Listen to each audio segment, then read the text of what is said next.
In the 1920s, one man's vision shaped the modern world. Henry Ford, the titan of industry, had conquered the automobile. His assembly lines churned out millions of Model Ts, vehicles that ran on rubber tires, a resource he didn't control. This dependency on foreign rubber, controlled by British and Dutch monopolies, was a thorn in the industrialist's side. Ford, a man accustomed to absolute control, devised a plan of unprecedented audacity. He would build his own source. His gaze turned to the largest, most formidable wilderness on Earth, the Amazon rainforest in Brazil. He envisioned more than just a plantation. He saw a slice of Midwestern America carved into the heart of the jungle. This utopian city would be a testament to American efficiency, industry, and moral values, all powered by rubber. He purchased a vast territory, over 2.5 million acres, along the banks of the Tapajos River. Without ever setting foot there himself, Ford initiated one of the most ambitious and disastrous projects of the 20th century. The dream had a name, a symbol of its founder's ego and ambition: Fordlandia. The first ships arrived in 1928, carrying not just men, but the entire infrastructure of a modern American town. Bulldozers, generators, hospital equipment, and even materials for a golf course were unloaded into the sweltering heat. The jungle, however, was an unforgiving adversary. The terrain was rugged, the soil was poor, and the heat was relentless. American engineers, used to predictable conditions, were immediately overwhelmed by the sheer force of nature they faced. They began by clearing vast swathes of pristine rainforest, a brutal assault on an ancient and complex ecosystem. The smoke from burning timber choked the air for miles, a funeral pyre for millions of trees. Unseen dangers lurked everywhere. Venomous snakes, unfamiliar insects, and tropical diseases were a constant threat to the workforce. The local laborers, hired to do the grueling manual work, watched the foreign endeavor with a mix of curiosity and apprehension. Ford's managers, lacking any knowledge of tropical agriculture or construction, made critical errors from the very start.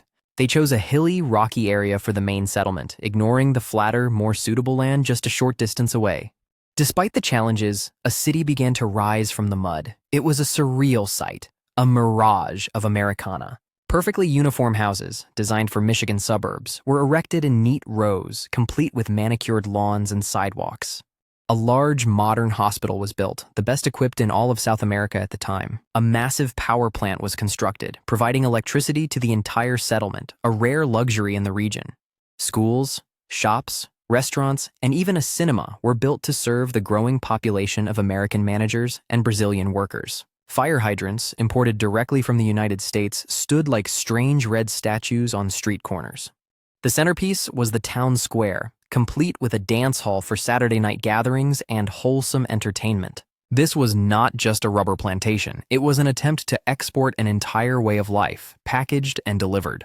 The contrast was jarring, the rigid, angular lines of the town against the wild, organic chaos of the jungle. From a distance, it looked like a triumph of human ingenuity, but up close, the cracks were already beginning to show. Ford's vision extended beyond architecture. He sought to mold the workers themselves into his ideal of a modern man. Mandatory time clocks were installed, and workers were required to punch in and out, a concept alien to their way of life. They were forced to live in the identical American-style houses, abandoning their traditional, cooler, palm-thatched homes. A central cafeteria served American staples like hamburgers and canned peaches, ignoring the local cuisine the workers were accustomed to.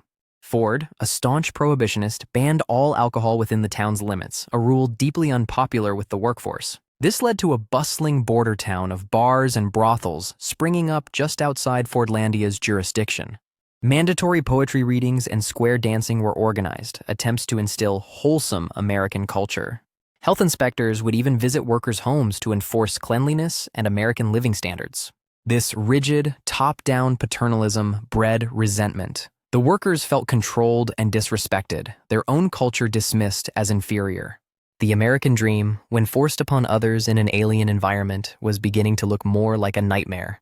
The city was a hollow shell without its core purpose, rubber, and here, Ford's industrial mindset spectacularly failed. In the wild, rubber trees grow far apart, a natural defense against the spread of pests and disease. Ford's managers, applying assembly line logic, planted the trees in dense, tightly packed formations.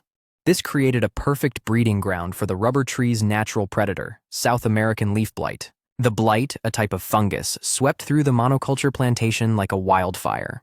Millions of young trees withered and perished before they could ever produce a single drop of latex. The very foundation of Fordlandia, the reason for its existence, was crumbling into dust and decay. Local knowledge about the jungle ecosystem was readily available, but the American managers had arrogantly ignored it. They had tried to command nature, to bend it to the will of an assembly line, and nature had decisively resisted. The financial and agricultural heart of the project was failing, setting the stage for social collapse. With the plantations failing and cultural tensions at a peak, the breaking point was near. It arrived in December 1930. The catalyst was a seemingly minor change. Managers tried to switch from a self-serve cafeteria line to pre-portioned meals. For the workers, this was the final straw. Years of frustration over food, rules, and disrespect erupted into open defiance. The protest in the cafeteria quickly escalated, spilling out into the pristine streets of the model city. Workers began to systematically dismantle the symbols of their oppression, chanting, "Brazil for Brazilians." They cut telegraph wires, isolating Fordlandia from the outside world, and targeted the property of the American managers. Cars were pushed into the river, and the meticulously kept houses and facilities were damaged. The American managers, terrified for their safety, fled into the jungle to await rescue. The Brazilian army was eventually called in to restore order, but the illusion of a peaceful, industrious utopia was shattered forever.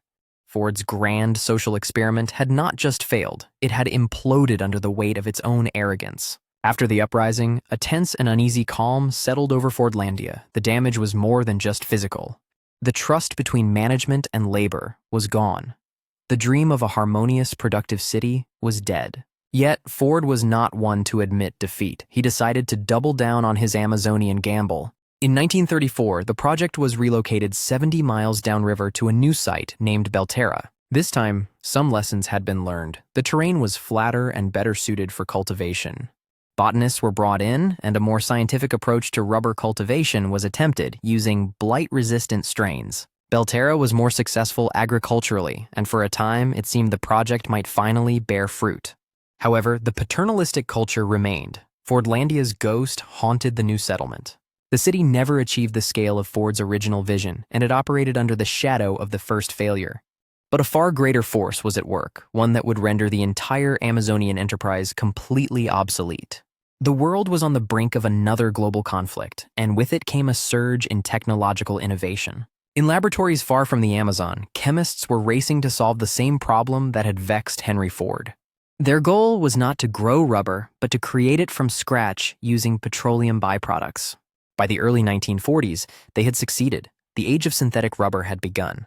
This new material was cheap, easy to produce, and could be manufactured anywhere with an oil supply. Suddenly, Ford's multi-million-dollar investment in the Amazon, his cities and plantations, were rendered worthless. The entire economic justification for Fordlandia and Belterra evaporated almost overnight.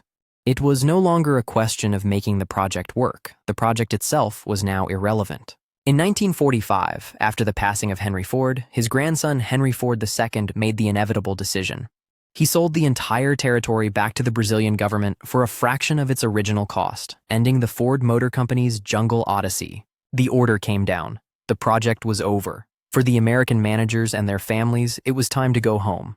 They left behind a fully functioning city, houses, a hospital, a power plant, all suddenly without purpose. The power plant sputtered and died. The electric lights of Fordlandia went out for the last time.